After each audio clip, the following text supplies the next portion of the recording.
ناظرین، ایک دفعہ کا ذکر ہے کہ بنی اسرائیل میں سے ایک شخص نے خواب میں دیکھا کہ اس کے پاس کوئی شخص آیا اور اس نے کہا تیری عمر میں آدھی زندگی آرام و سکون اور خوشی میں گزرے گی اور دوسری آدھی زندگی پریشانی اور تنگ دستی میں۔ اب تیری مرضی ہے کہ جس کو چاہے پہلے انتخاب کر لے۔ ناظرین، آپ دیکھ رہے ہیں ہمارا چینل علم کی بہار اور میں ہوں آپ کا ہوسٹ علی۔ اب تمہاری مرضی ہے کہ پہلے خوشی بعد میں پریشانی یا پہلے پریشانی اور بعد میں خوشی والی زندگی کا انتخاب کرو۔ اس شخص نے کہا کہ میرے ساتھ میری شریک حیات بھی ہے، ضروری ہے کہ پہلے اس سے مشورہ کر لوں۔ جب صبح ہوئی تو اس نے اپنی بیوی سے کہا رات خواب میں نے ایک شخص کو دیکھا اور اس نے مجھ سے کہا تیری آدھی زندگی میں خوشیاں ہیں اور آدھی زندگی میں پریشانیاں، اب تمہاری مرضی ہے پہلے جس کا انتخاب کرو۔ اس کی بیوی نے کہا کہ پہلے تم زندگی میں خوشیوں کا انتخاب کرو۔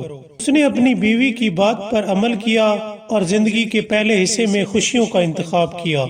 جب اس نے یہ کام کیا اور دنیا اس کی طرف آئی تو جب اسے کوئی نعمت ملتی تو اس کی بیوی اس سے کہتی کہ تمہارا فلاں پڑوسی ضرورت مند اور محتاج ہے اور اس کے ساتھ نیکی کرو، یا کہتی کہ تمہارا فلاں رشتہ دار نیاز مند اور ضرورت مند ہے، تم اس کی مدد کرو۔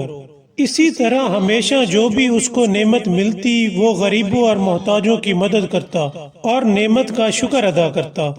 گویا اس نے قرآن مجید کی سورہ ابراہیم کی آیت نمبر 7 پر عمل کیا، جس میں اللہ تعالیٰ فرماتا ہے کہ اگر تم شکر کرو گے تو میں تم پر اپنی نعمتوں کو اور زیادہ کر دوں گا۔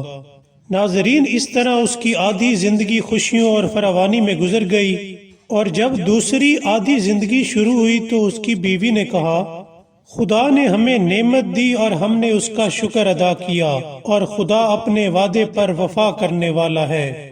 یہی شکر نعمت غریبوں اور محتاجوں اور رشتہ داروں کی مدد کرنا سبب بن گیا کہ ان کی دوسری زندگی بھی خوشیوں اور فراوانیوں میں گزری، اور دوسری زندگی میں رزق میں پہلے سے زیادہ برکت ہوئی۔ ناظرین، اسی لیے امام جعفر صادق علیہ السلام کا فرمان ہے کہ جو شخص اپنے خاندان والوں کے ساتھ نیکی کرتا ہے اس کے رزق میں اضافہ کر دیا جاتا ہے۔ آپ نے ایک اور مقام پر فرمایا کہ بے شک نیکی کرنے سے رزق میں اضافہ ہوتا ہے۔ ناظرین، اگر آپ کو ہماری ویڈیو پسند آئی ہو تو سبسکرائب کرنا مت بھولیے گا۔ Thank you.